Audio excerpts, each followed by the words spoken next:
ఈమె చక్కగా మాట్లాడిందండి ప్రవీణ అన్నయ్య గురించి, పగడాల ప్రవీణ అన్నయ్య గురించి. ఆయన ఇచ్చిన పీచ్ ఎలా ఉన్నా కూడా ఆయన డిబేట్లో ఏదో లోపం ఉంది అని అనేకులు అనుకుంటున్నా, ప్రస్తుతానికి ఆయన ఈ జన్మ ఎత్తినప్పుడు, మనిషి జన్మగా ఎత్తినప్పుడు ఎవరి గ్రంథం మీద వాళ్ళకి ఆసక్తి ఉంటుంది కాబట్టి ఆయన మాట్లాడేది తీసి పక్కన పెట్టినా, ఆయన భూమి మీద లేడు కాబట్టి ఆయనకు మనశ్శాంతి అనేది కలగాలని మాట్లాడింది ఈమె.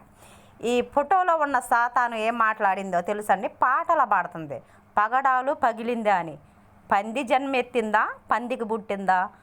స్త్రీ అంటే అర్థం ఏంటండి? అనుకువ కలిగినది, ప్రేమమూర్తి అండి, కొంచెం మెతక మనిషి.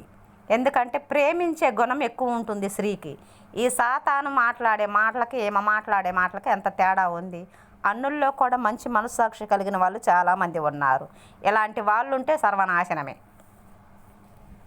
కూడా అన్నయ్య గురించి బాగానే మాట్లాడండి. అల్లా